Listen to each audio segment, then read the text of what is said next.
And welcome, Hoosier fans, to another victorious episode of the Assembly Call, as tonight your Indiana Hoosiers defeat the Nebraska Cornhuskers 96-90 in overtime. The win moves Indiana to 10-1 on the season, 1-1 in Big Ten play.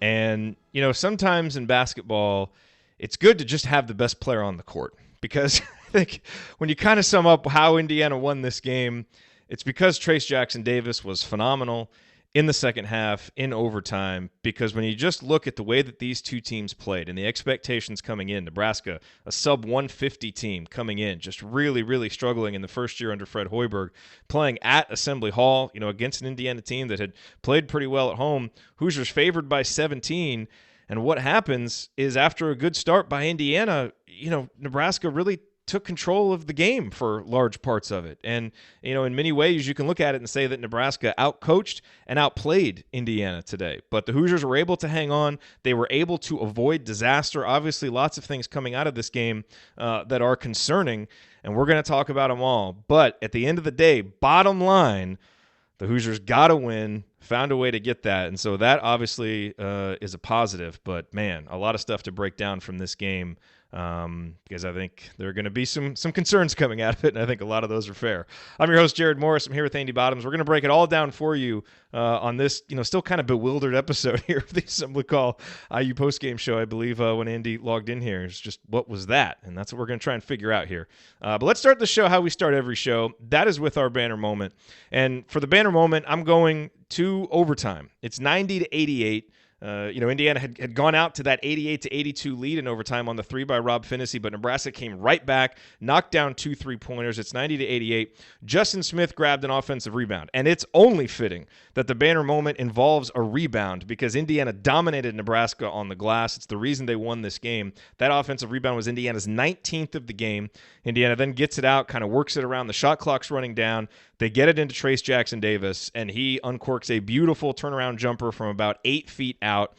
He scores on the next possession down, does a really nice job of challenging a shot. The guy, whatever, Ivan Drago, whatever his name is, he ends up missing that shot. Damezi Anderson gets the rebound. Trayce ends up scoring again on the other end. That made it 94-88.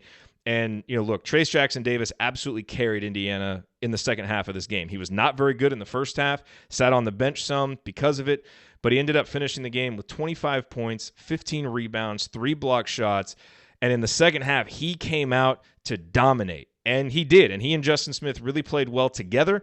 One of Indiana's worst stretches in the second half was when Trayce went out, and Indiana really stopped being able to get anything going inside. So he was terrific tonight, and that stretch, that sequence there in overtime, which took a 2-point lead, pushed it out to 6. You ended up being the decisive sequence, and you know it only makes sense that Trayce was involved in it because he put Indiana on his back in the second half. Showed great leadership, showed great playmaking. He was terrific tonight, and you know the main reason why Indiana was able to win this game. All right. Our banner moment tonight, as always, brought to you by our friends at Home Field Apparel, a company that was founded by an IU grad and remains based in Indianapolis. And you just have to get home field gear. Number one, it's comfortable. The t-shirts, the sweatshirts, they're made out of this incredible material. It feels so good. Even after you wash it, it stays comfortable. A lot of stuff that you buy doesn't do that, but their stuff does. And they've got the most unique IU logos that you're going to find anywhere. They've got the new shirts commemorating the Watt shot that they have there, all the shirts that they released during the football season, and of course, the potentially prescient 9-Windiana shirt that you can get if you want to tempt fate a little bit before the bowl game coming up where Indiana actually has that 9th win on the line. But Home Field Apparel, they've got all of that there when you go to the IU collection. And here's something that's very important to note. You need to order by December 15th to get it by Christmas. So whether you're telling somebody else that you want it for a Christmas present or you're going to load up on Christmas presents for the IU fans in your life at Home Field Apparel, order by December 15th so that you make sure that you get it for Christmas. And because you're a member of the Assembly Call audience, you get a massive discount when you order at homefieldapparel.com. Use the promo code Assembly20. That's Assembly20. You will get 20% off your entire order. That's Assembly20 for 20% off your entire order from our friends at homefieldapparel.com, the most unique and comfortable IU apparel anywhere. Okay, it is time to move the ball, find the open man, and get some opening thoughts from the rest of our team. Andy, it's time for your bottoms line on this. just very peculiar victory for Indiana. Yeah, I think my initial comment to you when we got on was less clean than the version that you described and would fit nicely into the vulgarity mix that you made of me over the years. Yes. It's just crazy to look at some of the statistics in this game. IU out rebounds Nebraska 54-31. Outscore them on second chance points 26-10. Bench points 28-3. Outscored them in the lane. Shot 38 free throws, and shot. I don't even know what the percentage is on twos. I haven't figured it yet, but just offensively, so many strong numbers from IU. You had great performances from Trayce Jackson-Davis, as you mentioned. Justin Smith gets a double-double, and yet Nebraska, a team that before KenPom updates came in ranked 169th in adjusted offensive efficiency, who just dismissed a double-digit score or suspended a double-digit scorer ahead of this game, and really rode five guys for the vast majority of the game, hung around because IU's defense was just atrocious. The inability to contain dribblers consistently put them in bad situations where they either gave up layups or wide open threes when Nebraska could knock those down. They gave up 12 threes on the game for a team that didn't come in shooting them all that well. Not that Nebraska necessarily, they did make 37.5% from three for the game tonight, and 19 assists on 33 makes from Nebraska. They were just really breaking IU down off the dribble, and that coupled with the all too persistent desire to basically just relent and take the shots that Nebraska wanted them to take was really what allowed Nebraska to hang around in the game. Turnovers at the beginning of the second half were also a big issue, but in a game that IU really dominated inside, they took 25 3-pointers, hit 5 of them. I believe only hit 2 after halftime. They took less in the second half, but just far too often lacked the intensity to keep people out of the lane and lacked the discipline to take the shots and really stick to what was working from that standpoint. And so you give a guy like Fred Hoiberg in Nebraska a lot of credit for coming in with a game plan to pack it in and dare IU to shoot threes.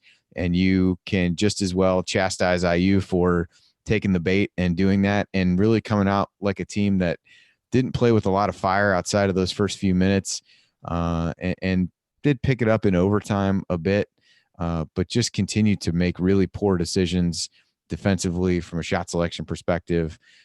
This definitely tests the win is a win theory that's out there. And I feel like my mood or demeanor or general outlook on this game is way more like what a loss would be than it was to get a Big Ten victory, which is, I guess, in some ways telling about just how poorly they seem to perform for most of the game.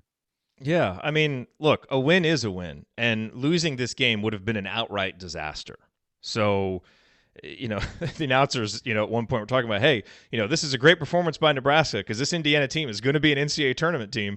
And I thought to myself, well, not if we lose a game like this, So, look, that's, in addition to lauding Trayce's play, that's the best thing that you can say about tonight is Indiana got to win. And look, Archie has talked a lot about what is this team's identity going to be, right? Well, of course, he's talked about defense, and we'll get to that. But he's also talked about, we're going to win games by getting to the free throw line and rebounding. And Indiana really took that to the extreme tonight because, those were the two things they were able to do, and it allowed them to escape with this win against a team that just isn't very good. And I think, Andy, the reason why I think for a lot of people it's going to feel like a loss, even though it was a win, is because the other part of that identity, the defense, was just nowhere. And it's another home game where the thing that you're supposed to hang your hat on is just non-existent. It's one thing, okay, you go up to the Kohl Center and you're playing at Wisconsin, and you get killed and the defense is bad and everybody's saying, well, you're on the road in the Big Ten. It's tough on the road in the Big Ten. There is no excuse tonight. Absolutely no excuse. Cue the coach drop. There is no excuse for bad defense. Especially at home, especially against Nebraska. And, what we saw, I think that's really concerning, Andy, is it's another example of opposing wing players coming into Assembly Hall, getting just incredibly comfortable as the game goes on, shooting well, kind of feeling like they can make whatever plays they want because they can dribble wherever they want to go. They're not really being contested on catches.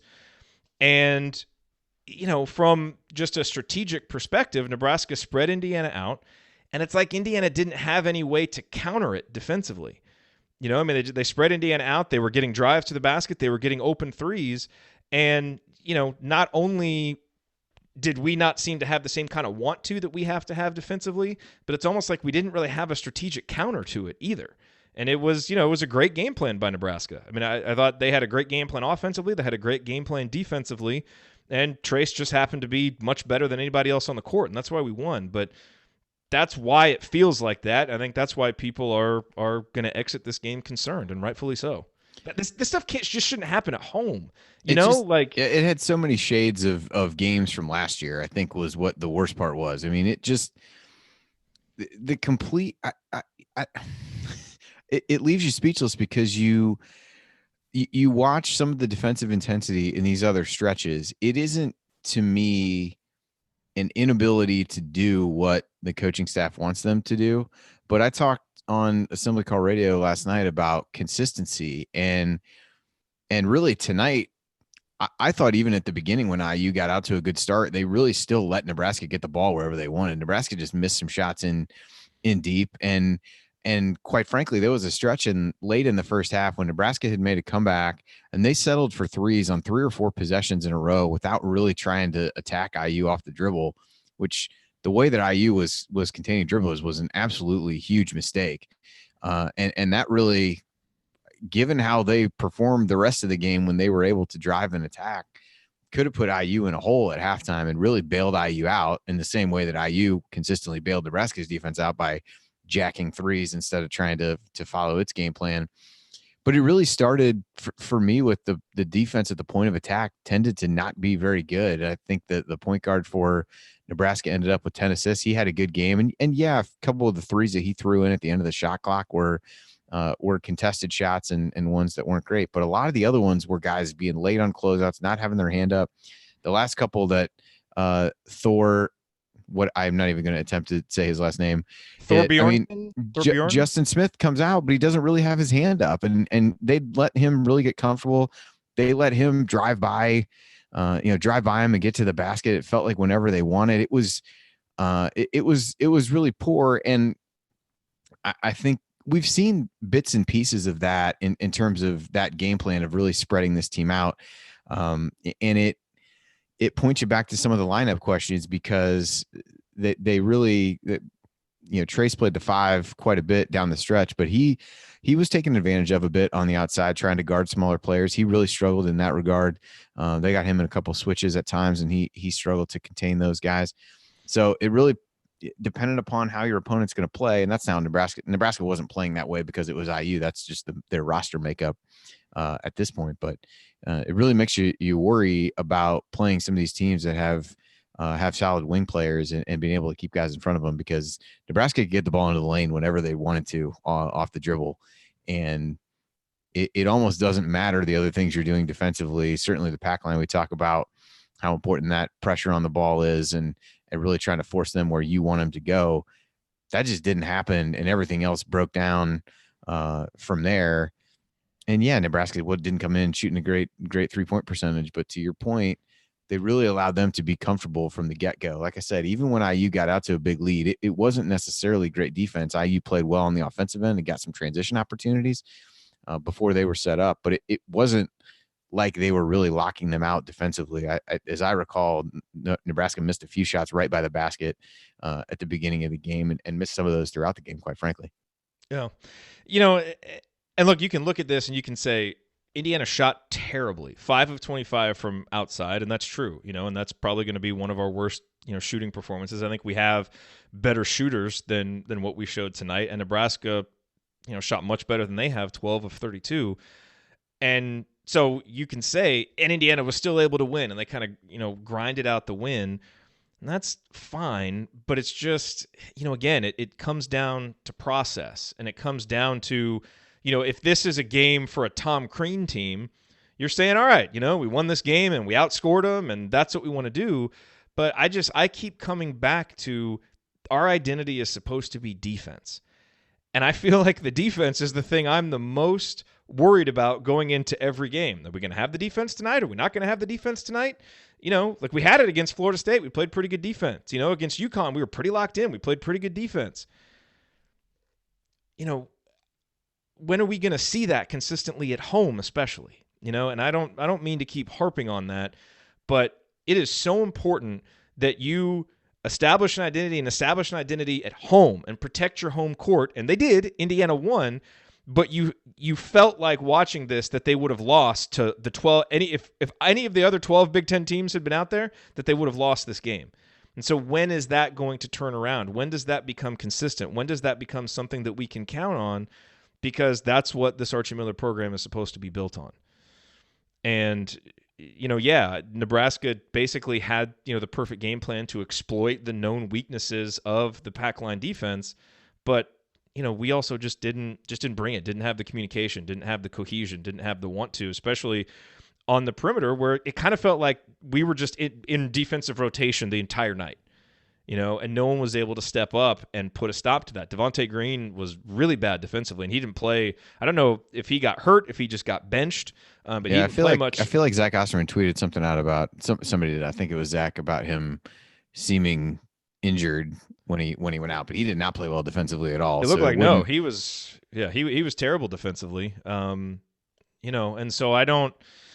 We're 11 games into the season now, and I think we all expect that things will get better when Rob Phinisee is able to get back and have more practice time. But, he played 26 minutes tonight and did some good things. But, there's not going to be – and maybe this is a good time, Andy, to acknowledge, yes, I think the defense can continue to get better, and I think it will get better. But, this may have to be the formula that Indiana wins a lot of games by. Just pound the glass, get to the free throw line, trust that, you're going to have a guy like Trayce Jackson-Davis who's just so good and able to do that, because right now we just don't know what defense is going to show up for this team. And that's just what has me the most bewildered coming out of this game. I don't have answers for it. I just have a lot of questions, and I had hoped at this point in the season that we'd be further along than that with what is supposed to be the thing we hang our hat on. Yeah, to me, the frustration comes in. You've got a team coming in who has not really beaten anybody all year, lost 3 of 4, all 3 of those losses coming by at least 17 points to teams like George Mason, Georgia Tech, and Creighton. That it felt like in that scenario, if you're able to really exert your will on that team, they're just going to quit. And instead of doing that, you not only did you not do that, you actually played so poorly that you gave them the confidence and allowed them to eventually score 90 points in an overtime game. That it just that to me is what was at home, and you mentioned that part as well. Just the inability to really, knuckle down and get and just keep guys out of the lane off the dribble. I mean, it was really that simple. They talked about with Cheatham the one time. You got to know the scouting report that I think it was Jerome that he went by, although he went by multiple people over the course of the game. So probably unfair to single him out, but he wants to go to his left, sits on his right hand and watches a guy drive left right into the middle of the lane. Like I do feel like there is at times what seems to be an inattentiveness to where guys want to be successful, and what they're preparing for that the other team is doing. It just seemed like IU was not prepared very well for what Nebraska did. I haven't watched Nebraska enough this year to know if what they did was dramatically different. I think I saw that Justin Smith talked about some of the backdoor cuts that they scored on basically every time they had one, being a wrinkle that IU either didn't expect or hadn't seen them do much. I can't really speak to that, but that was something that IU didn't really adjust to and play better against as the game went on either. And so it was a really disappointing performance. It sounds like Archie's talked about the road trips to Wisconsin and New York, may have been difficult on this team, but I just the general lack of fire. And in this also, so we've harped on the defense, and it's probably not the greatest thing in the world to harp on, poor offensive play in a game that IU scored 96 points, but this team is not going to be able to do that to everybody on the glass. This was largely a function of yes, it was great work on the glass by IU, but it was also a team that does not have a lot of size and does not have a lot of depth that you could really just pound into submission on the glass. Like, I don't know that that's a formula that's going to work against most Big Ten teams. And if anybody has been watching this game, and I think UConn did some of this as well, we've seen it at times from other, some of the other teams, but I think if anything, what some of the early season games may have hidden is the fact that this team isn't as far along offensively as everybody might have hoped for them to be, because the scouting report for this year's team is not a whole lot different than last year's team. It's basically, let's pack it in, dare these guys to shoot threes, see if they take the bait, and we'll adjust if they make them. And Wisconsin did it effectively. UConn did it effectively at times. And Nebraska certainly did it effectively tonight. So, you say how can this be the formula to win games? It can't be, because this team is not going to be able to do what it did inside to everybody out there. And there hasn't been much when the competition is ratcheted up that makes you believe that they're going to be able to shoot the ball a whole lot better based on what we've actually seen. It's a good point. And I think that's what underlies maybe our somber tone after a victory. And, for those of you who are listening, be like, geez, guys, they're 10-1, they won the game. It's, because I think, you're the same way that I am. Happy with the win, and we're going to talk about some of the other positives, because you win a Big Ten game. There's good performances, there's good things that happen to make that happen, and we are going to acknowledge those. But you're always kind of trying to project forward. And okay, what from this performance is repeatable? That we really feel like is going forward is going to be something that is going to help us win more games. And to your point, how much of what we saw tonight is really like that, and how much was just just really sliding by the skin of our teeth and just finding a way to get a win. There's something to be said for that. Winning is a habit, and there is something to be said for that. No question about it. But again, I think this was a performance that gets us beat, even on our own home court, by all the other 12 Big Ten teams. And that to me is just not something I'm going to feel overly good about. So, yeah. Yeah. That says it all. I mean, Archie, after the game, we can't guard the ball. We're getting picked on the bounce. Those guys really exposed us. Yes. I know. I just saw a text come through. I concur. From Ryan. I just saw a text come through from Ryan that has the word tequila in it. So I look forward to reading my text messages. Maybe he's having more fun right now. Okay. We could all probably use some tequila right now. All right. Coming up, as we continue our breakdown of Indiana's victory over Nebraska, we'll talk about tonight's meaningful moments that you might have missed. And then we will go inside the numbers to highlight the most important statistical notes from the game. You are listening to The Assembly Call. Stick with us.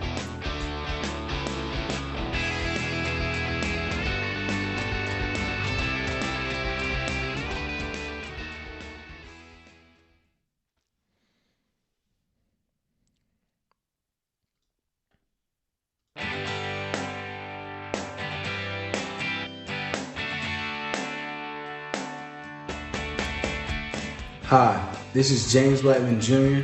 I never miss an open three, and I never miss an episode of The Assembly Call.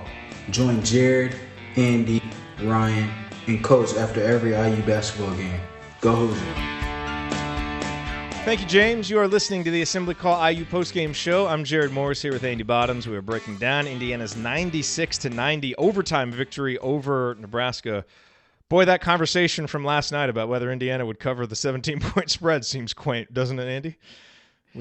I think that was a real conversation that happened. In our defense, I do believe that most of us said we didn't think they would cover. So, not this guy.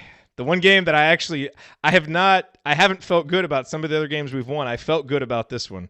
So, look, I have no gut feel for what this team is going to do from game to game. So just remember that, because clearly the evidence shows that. All right, time, Andy, for some meaningful moments that you might have missed. And, I really thought, look, Damezi Anderson had a couple really bad fouls there late in the overtime. But I thought, with the way that Nebraska made that three at the end, and obviously, they're really excited, sometimes when that happens, you need something good to happen for you early in overtime. If you're the favorite, or, you're the team that kind of had the comeback made against you. And I thought Damezi really brought some nice energy at the beginning of overtime that helped. He had that great steal, and then he came right down on the other end, got an offensive board. I thought those two plays were really big, just creating possessions for Indiana that they were then able to, to the credit of guys like Trayce and Rob Phinisee, turn into points. And those were big plays by those guys because, that's a real critical point. And look, we can say whatever we want. Oh, Indiana should have won this game by more and blah, blah, blah. Well, here you were. It's 82-82. You're in overtime. Are you just going to wilt or are you going to find a way to win this game? Because that's all that mattered. And they did that. And I thought Damezi was a big part of that, and the announcer said he won the gold jersey, for the most productive practice player. And, look, in the first half, he was getting killed defensively. I mean, backdoor cut after backdoor cut and didn't play a ton, but, Archie went with him and rode him in the second half.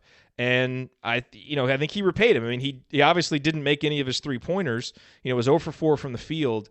But, those plays to save possessions and then calmly going up and making 5 out of 6 free throws, this was, this was a mature performance from Damezi to bounce back from some struggles and be a guy who went out there and created energy.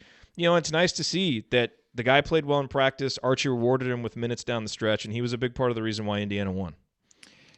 Yeah, his shot selection was not good. I would say he was definitely one of the guys who was more than willing to take those 3-pointers. And I don't recall any of the threes being bad in the sense that he wasn't open, but were shots that were taken at times that could easily have been taken later in the shot clock. But he did do a nice job, as you mentioned, with loose balls. His defense was better in the second half. Came up just with some hustle plays there. I think that's encouraging for a guy like him who really came in with this reputation as a scorer, to be able to impact a game in which he didn't make a shot from the field. I think that's a positive development, positive thing for his development and a positive sign. And I thought the overtime was really a few guys really stepped up to right the ship. Trayce, you talked about, carried things in the second half and into overtime, and Phinisee made a number of big plays, hit that 3 at the end of the shot clock. Nice pump fake, let the guy fly by, had a good understanding of how much time was left, did that, had some nice drives to the basket. At a part of the game when, they talked a lot about Nebraska's guys getting tired, which they certainly were, given how many minutes they had logged. But Rob didn't come out much, if any, in the latter part of the second half and into overtime. And he made some really big plays as well. So you had different guys step up to make plays offensively. I think there's a number of guys that you can really point out that had some good moments on the offensive end. It really is a defensive side that continues to be a struggle. But I thought Damezi shook off, as you said, some rough first half, bounced back and played pretty well in the second half and made some big plays in overtime. Yeah, I'm committed to making these meaningful moments offensive plays that we can feel good about, not talking anymore about the defense after that first segment. But, one other one that I want to talk about, Trayce Jackson-Davis, as we mentioned, was great. I mean, he came out in the second half. Indiana was clearly committed to getting the ball inside, which was clearly smart and the right way to do it. And for a while, he and Justin Smith were just, doing just great work together. I mean, they would get the ball inside. One of those two guys would have an opportunity. But at one point, Trayce went out. And it was like our inside game just entirely evaporated. And there was a stretch of 3 or 4 straight possessions where we took threes. I think Armand took one. It might have been one of the threes that Damezi took. I don't know who else took them, but it's like we just settled back into what we had been doing in the first half, where we just started taking these 3-pointers without getting the ball inside. And Nebraska, after we had built a little bit of a lead, Nebraska cut it to 59-58. Trayce comes back into the game. Immediately, he gets a big defensive rebound, again, one of his 15. And then on the first possession on offense, Justin Smith got a layup. He got the ball at the elbow. It was basically the same thing they'd been doing before. Justin got the ball at the elbow. There was a little bit more attention paid to Trayce. He really smartly vacated the right block because Justin was on the right elbow. And that was an issue for Indiana at times in this game, was spacing and things just getting too clogged.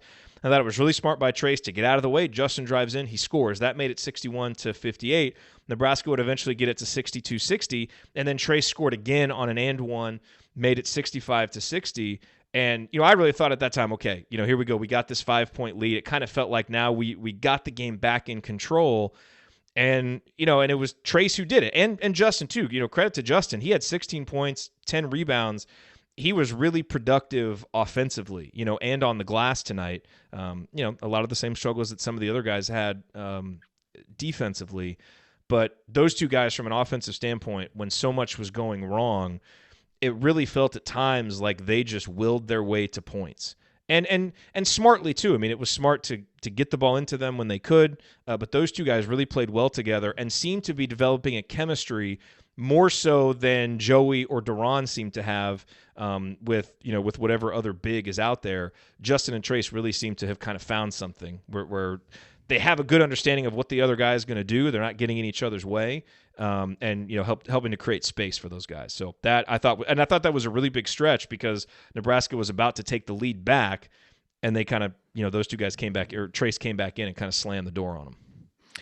Yeah, there were a few times like that where it seemed like the lead would get pushed back up to a couple, 2-3 possessions, and you thought it was going to start going downhill for IU, and it never quite seemed to do that. But I did think Justin did some good things. His his first half was not particularly good from a shot selection standpoint. I think he took a baseline jumper where he was kind of falling away, and both of his threes in the first half really. I think it was 3 for 4 from the field in the second half and overtime, made some plays against the zone. And that was what was kind of frustrating from a shot selection standpoint is when you look through that, part of it was Nebraska playing zone. And I would question why they didn't stay in it longer. But when IU really was able to get the ball into one of those guys in or around the foul line, they could score almost every time. They'd really just be able to drive by people because they could finish over top of whoever Nebraska had in the game. It was the times when IU didn't work hard enough to get one of those two the ball in the lane, but for a long stretch, it was one of those guys scoring. It felt like nearly every basket that IU got was one of those two, or was off of something that one of those guys did. And so yeah, Justin played 40 minutes tonight. Another pretty lengthy effort from him from a minute standpoint, and ended up toward the end of overtime, I think, getting that 10th rebound to get a double-double. But so some good moments from him. At times thought he adjusted well, played better in the second half than he did in the first, a bit like we talked about with Damezi.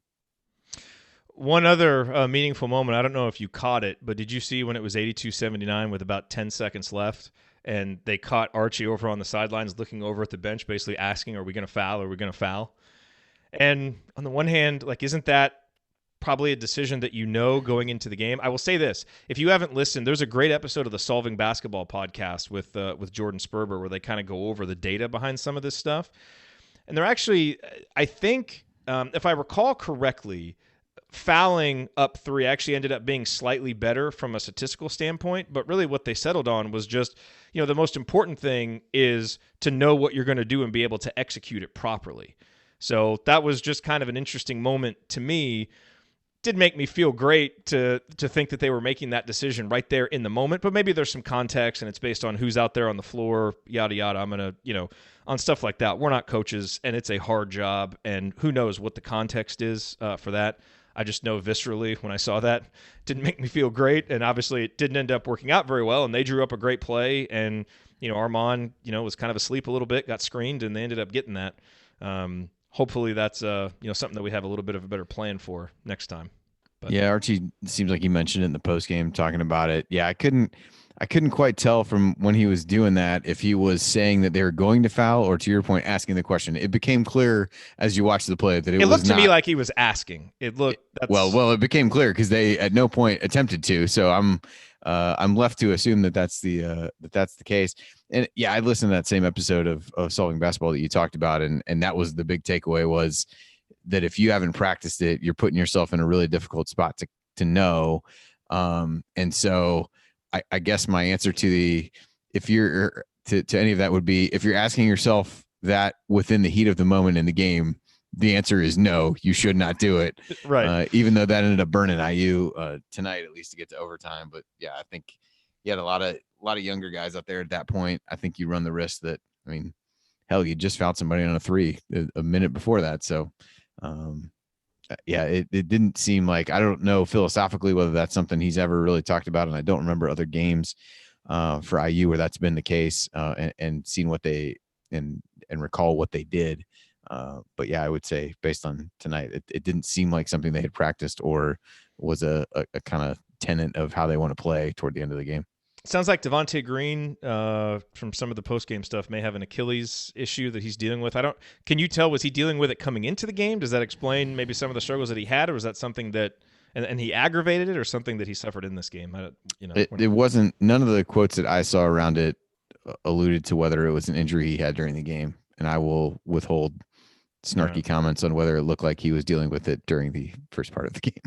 All right, well, hopefully he's okay. Boy, I tell you, another moment. Did you see when Al went down? Yeah, he got rolled up on that. Yeah. Well, he did. And if they end up saying that he's hurt, I will not be shocked, because he was limping a little bit. And I tell you, if you look closely when he fouled the 3-point shooter, remember when he fouled the guy shooting the three? I thought the same thing. I know it looked to me like the reason why he fouled him is because his leg was a little bit unstable and he kind of stumbled. Like he tried to plant on that leg. So I don't know. Like I don't want to diagnose anything from watching the game on TV. I just know that looked ugly, and hopefully, knock on wood and all that stuff, hopefully Al avoided a big injury. But the times he looked a little bit ginger, he kind of was walking around a little gingerly on it afterwards. So I'm going to hold my breath on that, hold my breath on Devontae. I mean, that would be, just the thing for the Archie Miller era. If you finally get, 2 games with all your guards back, and then, 1 or 2 of them get hurt. I mean, good Lord. Numbers. Well, do you have any other moments that you want to talk about before we move on from that? No, I think we hit a bunch of them, so I think we're good there. So numbers wise, we talked about the rebounding. An outstanding job by Indiana on the glass, as you said, due in part to a massive size advantage. But look, I think also Indiana that is a habit that Indiana has, that we attack the glass and we have guys who are good at it. So it's a strength that we should build around. We talked about the shooting, and Indiana does end up 27 of 38 from the line. So, again, the free throw shooting, the rebounds, Indiana's really able to take advantage there. Obviously the numbers that stand out, points per possession, Nebraska ends up scoring 1.11 points per possession. Just, an absurd amount to give up at home to a team like Nebraska. And Indiana gives up 19 assists on 33 made field goals. That's a lot. And just, pretty much all those defensive numbers or all the offensive numbers that you look at for Nebraska, it just kind of suggests defense that wasn't very good and a team that was able to kind of do whatever they wanted offensively.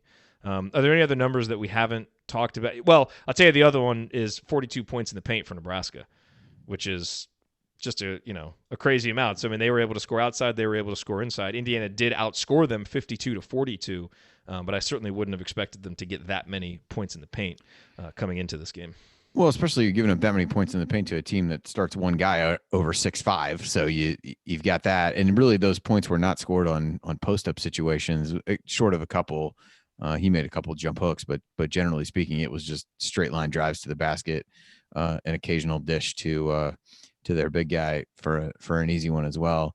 The other one we touched on this a little bit for IU was some of the shooting numbers. So IU ends up shooting 62.8% on 2-point shots, yet they took almost 37% of their field goal attempts from 3-point range. So and not to beat this into the ground any more than I already have, but that to me was something that I kept looking at throughout the game, and that was a constant. IU was shooting in the upper 50s to low 60s on 2-point shots really throughout the game, and the 3-point attempts did die down a bit. I think IU took 13, potentially 14 in the first half, and they only ended up with trying to look back here, ended up with 25 for the game. So I guess didn't slow down as much as I thought by the time you factor in overtime, but just those shot selection numbers. And then there was a stretch in the beginning of the second half when it was basically IU would either score or turn the ball over.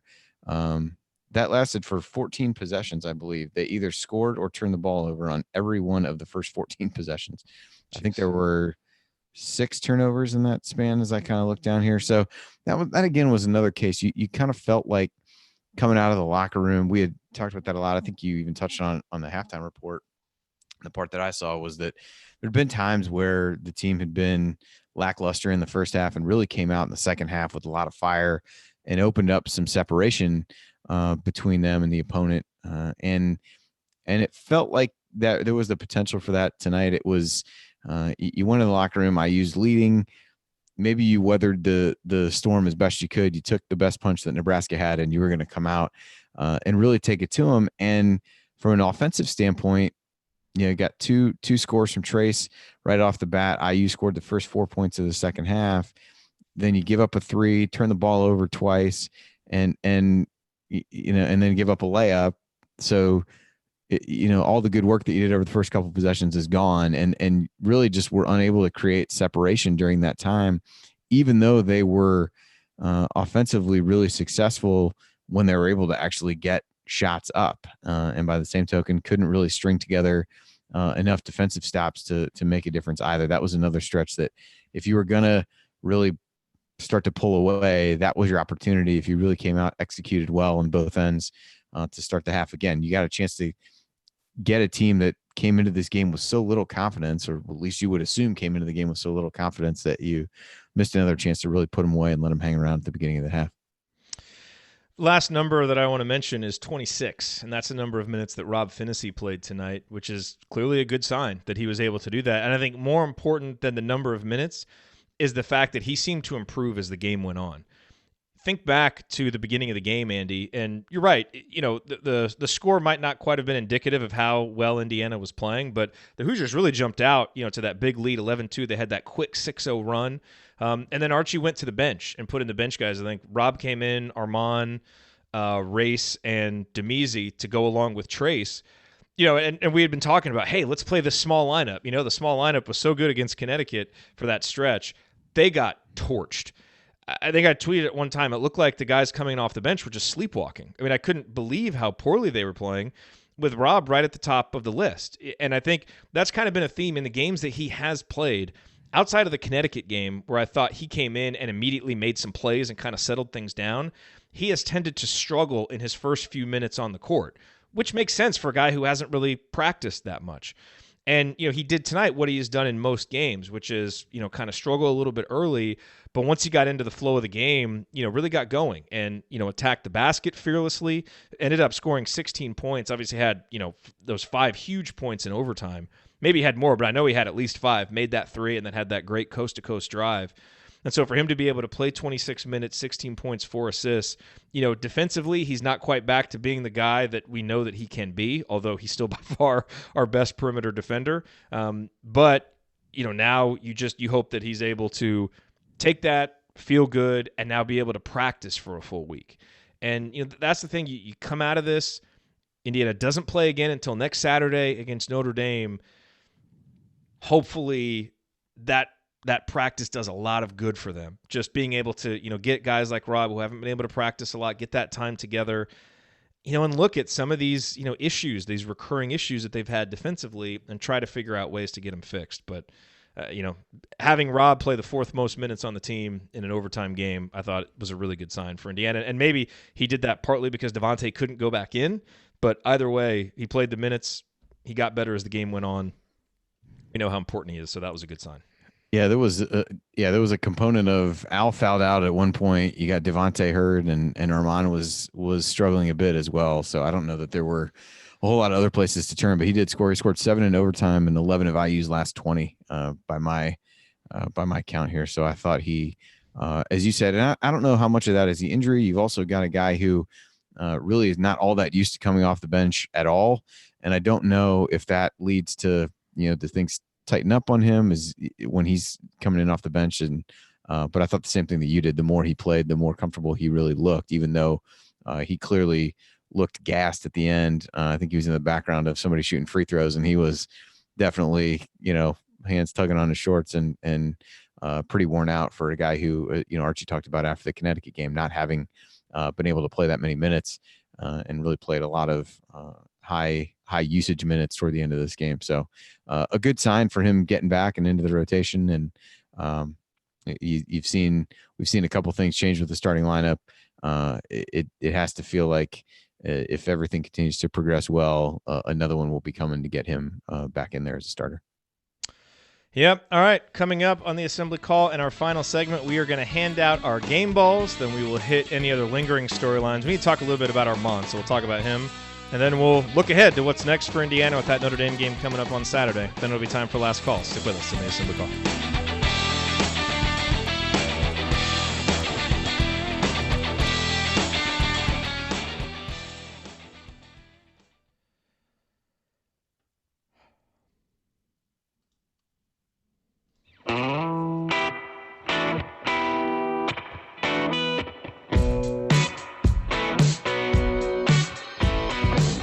This is Nick Zeisloft. I never miss an open three, and I never miss an episode of the Assembly Call. Thank you, Nick. You are listening to the Assembly Call IU postgame show. Catch us live immediately following every IU basketball game, plus every Thursday night at our website, assemblycall.com. While you're there, make sure that you sign up for our free IU Hoops email newsletter. Over 7,000 of your fellow IU fans have subscribed. You can also text IU to 66866 to subscribe to the newsletter. That's IU to 66866. I'm Jerod Morris. I'm here with Andy Bottoms. We are trying to make sense of Indiana's 96-90 victory over Nebraska.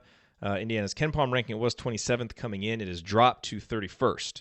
So, for those of you who are wondering a little bit, hey, why the sounds of frustration after getting a victory, that kind of shows you that a 6-point victory and you dropped, four spots in the predictive analytics. It was, not good, but got the win, and that's ultimately the thing that matters most. Or maybe what matters more from this, Andy, is that they can take some of these lessons and learn from them. But it sure feels like there's a lot of lessons on tape now to learn from. So at some point, I feel like some of these lessons had already been presented earlier in the season. So I know. Just trying to start the segment off with a positive thought. Okay, it is time now for the Trayce Jackson-Davis game ball segment, presented by Trayce Jackson-Davis.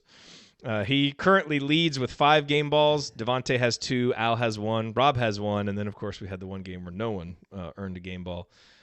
I think I know where you're going to go with your game ball here, Andy.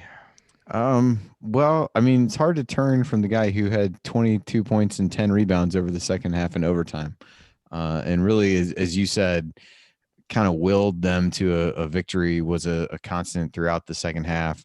And I don't know that he really went off the floor all that much. I'd have to try to in the second half. Yeah, he was that one stretch where the offense. Yeah, that was really fell it, apart. And everything went to hell. Archie probably saw that, and he was like, "All right, well, you're not coming out of the game again." Yeah, he played 22 of the 25 minutes in the second half in overtime. It looks like, based on the box score that I'm looking at. So, yeah, I think you got to go with him. I do think.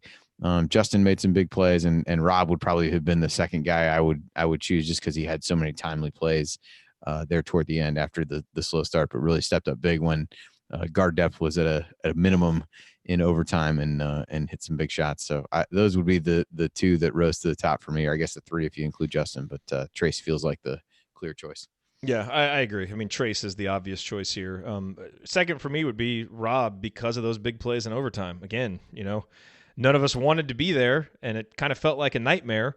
But there we were in overtime, and someone's got to go make plays. And Rob was definitely a guy who made plays, stepped up and hit some big shots. So that was nice to see. Let's talk about a couple of other guards that we haven't really spent a lot of time on. Let's start with Armand Franklin, who I thought was as shaky tonight as he's been. Tried to kind of force some passes. 0 for 4 from 3-point range, and I didn't really feel like the shots were – not a lot of them came inside out. Like it kind of felt like they were early in the shot clock some. I don't want to say that he needs to stop shooting, because I think, we all feel that outside shooting is something that he showed that he can do in high school. It's really something that he's kind of got to do. We can't afford to have a guard out there that is another player that teams sag off of, and yet he's 4 of 27 from 3. And, so I think the answer there is, he's got to keep shooting the ball, but be smarter about when he takes them, and not force so much on offense. He just never seemed like he was able to get in the flow of the game tonight. And like I said, was part of that group when the bench came in the first time that, I just don't even know what they were doing. They looked terrible out there.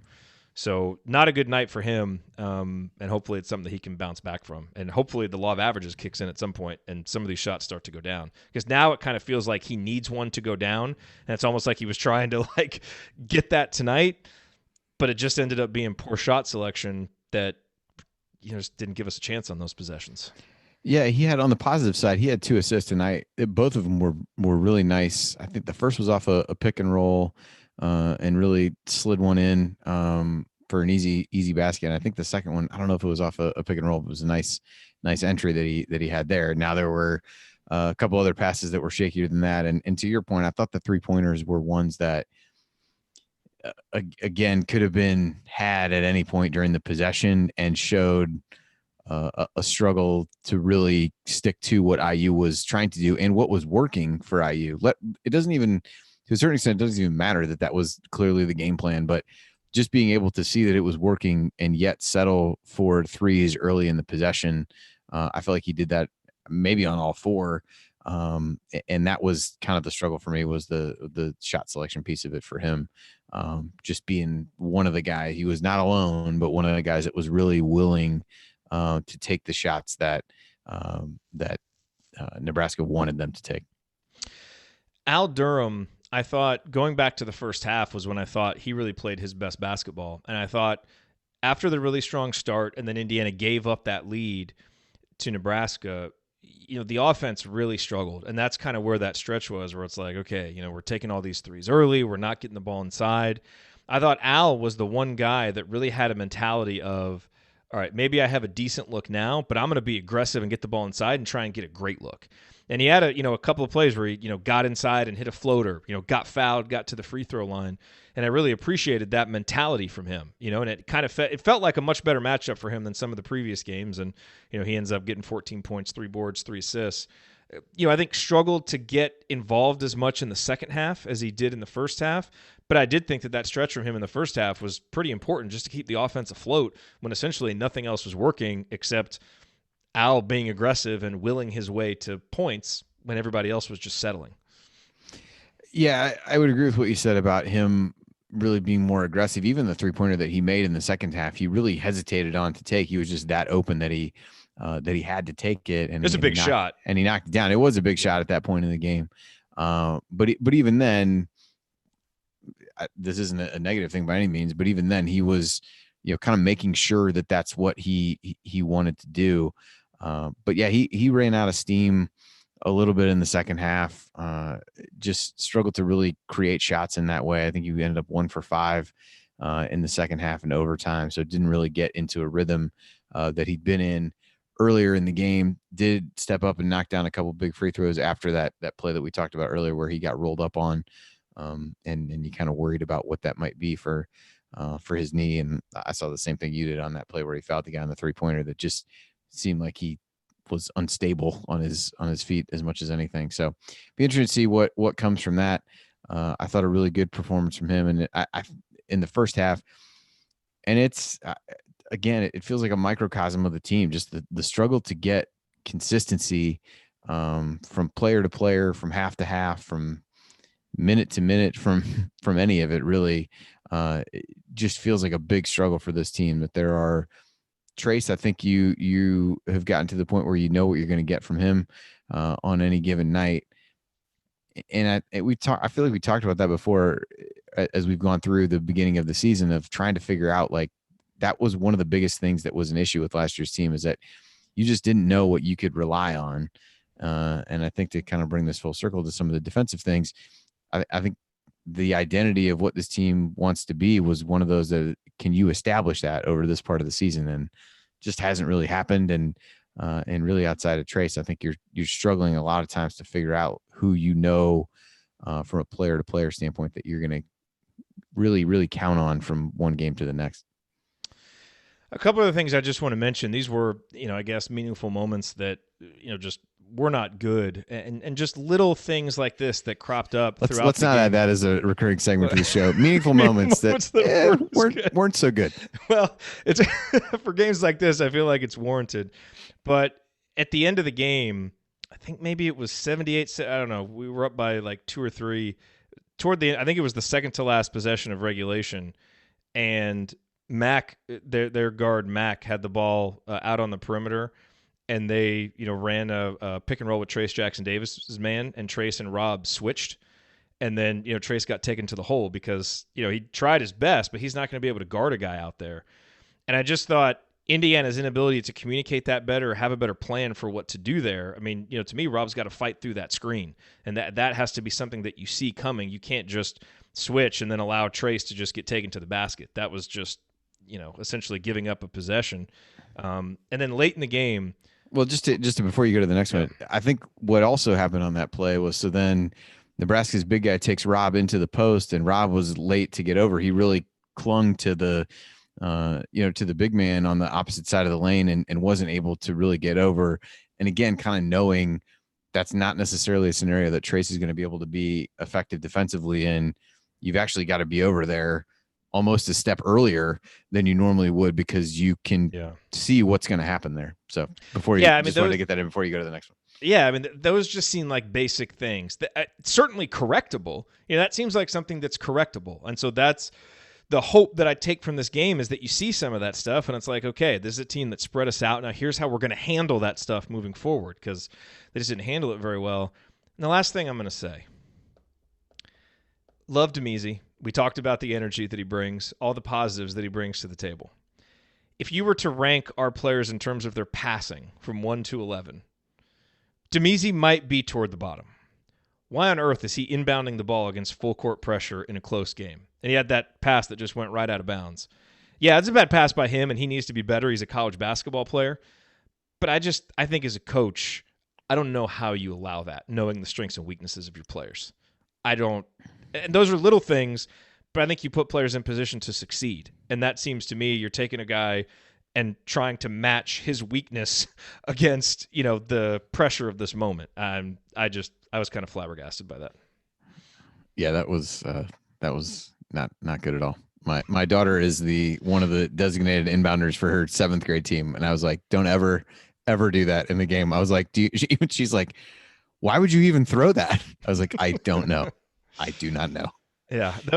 And those are plays. They didn't end up costing Indiana the game, but at the margins in a closer game against a better team, that's going to get you beat.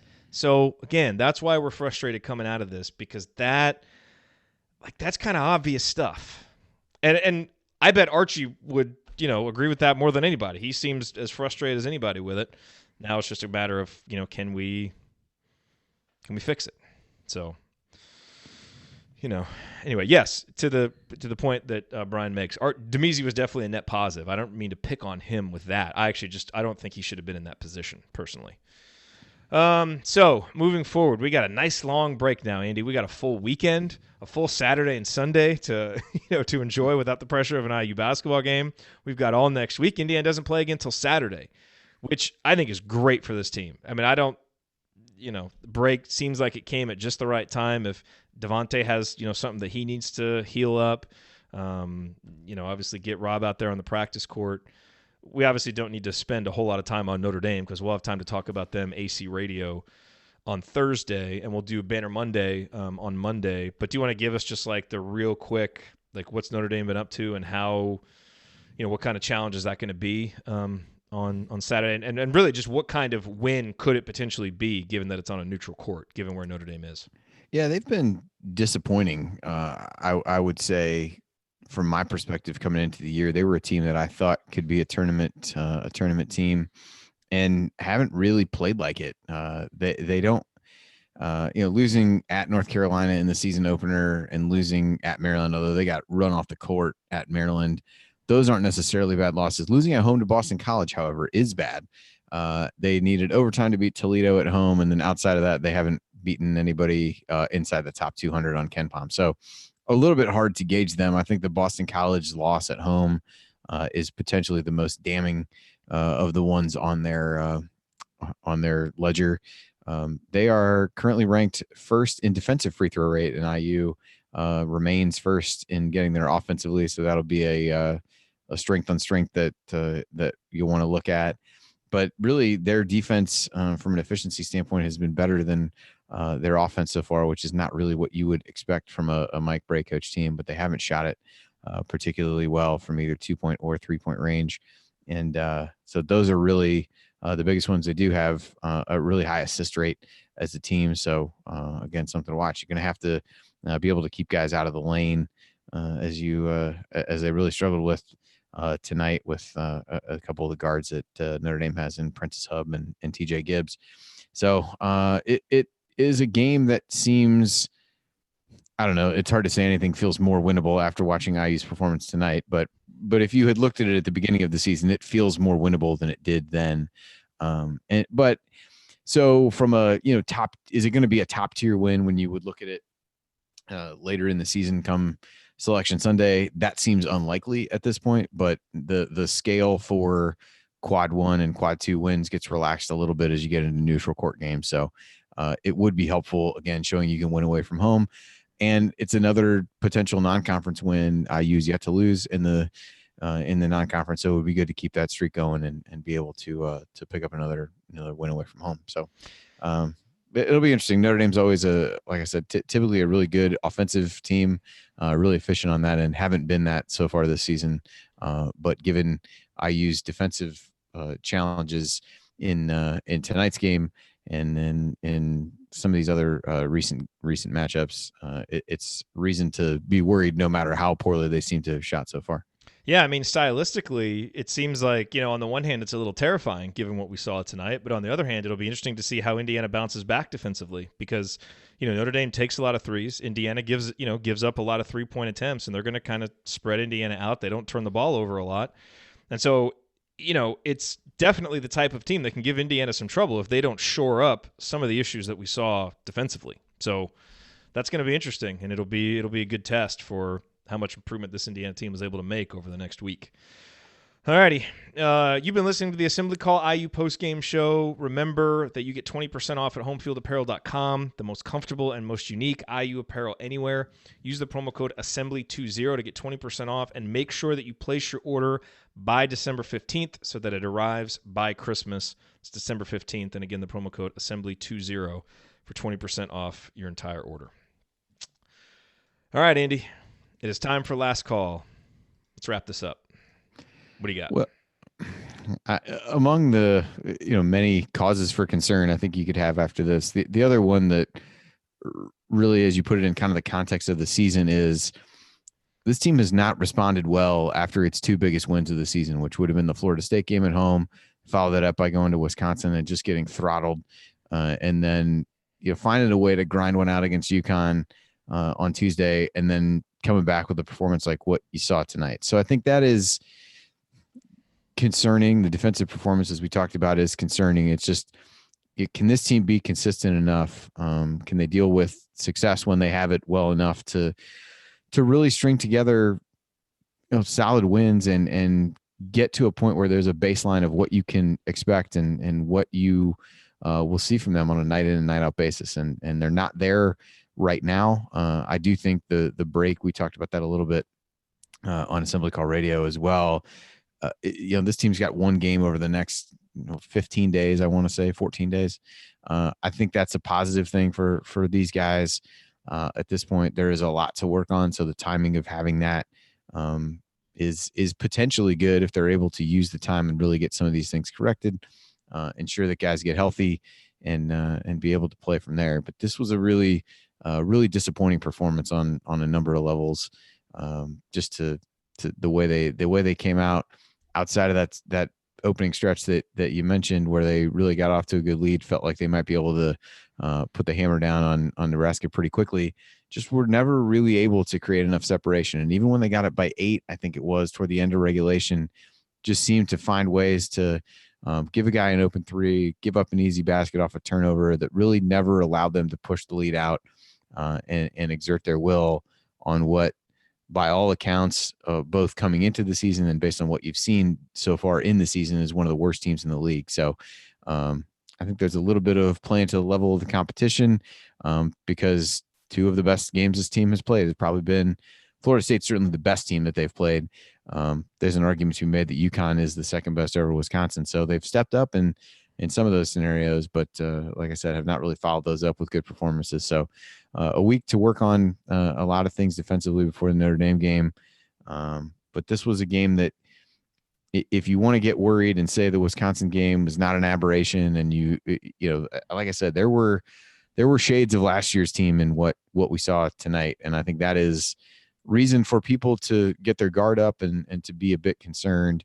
And the reason for a somewhat somber tone show as a team goes 10-1 at this point in the season. I think part of that, though, is that you see in the flashes where they play well that this is a talented team that's capable of doing a lot. And it's starting to feel like there's just too many times and for too long of stretches where they don't play up to that. And I think those things at some point you have to figure out, is it the players? Is it the coaches? Is it some of both? It just is becoming a bit of a disturbing trend, and we'll have to figure out whether that's, we may look back in another month and say this really was a blip, but it's kind of a troubling trend for a team that I think is capable of more and has shown itself at times this year to be capable of much more than what it showed tonight in what was an imminently winnable home game against a team that came in with no momentum whatsoever, that you allowed to score 90 points and hang around. So that's I guess that's the reason we sounded how we sounded, and we'll see how the team comes out, hopefully with the better performance against Notre Dame on Saturday. And of course, context is everything. It'd be easy to look at, some of the reaction to this game and be like, from the outside and be like, man, you guys are 10-1. What's going on? And clearly, like, some of the negativity to the extreme is, unwarranted. Like, the sky is not falling. This team is 10-1. This is a good team. They found a way to win. Like, it's not all bad. I think, to your point, we're measuring it against what this team has shown that it's capable of, and what you think an NCAA tournament team should look like, and a team that plays in the upper division of the Big Ten in a tough conference. And some of the things that you saw tonight don't reflect a team like that. Plus, again, getting back to the context of last season, Indiana fans remember, going through a non-conference and being 12-2, but having some games that were a little closer than they maybe should have been, and kind of having some warning signs, and then of course the bottom falling out of it. And so I think there's some of that, and I think fans are just trying to figure out how much of the good stuff they can trust and how much of the bad stuff is stuff that might get corrected or stuff that's going to linger throughout the season. And we don't know that yet, but I think we all wanted to get some better answers than what we got tonight. But I will say this, because Indiana won, Indiana's 10-1, and we're going to end the show with a positive, and that's just talking about Trayce, because this guy coming off his two worst statistical games, I think really the two worst overall games that he played against Wisconsin and Connecticut, the only two games since his very first one against Western Illinois where he'd been in single digits, only got to the free throw line 3 times in those 2 games combined.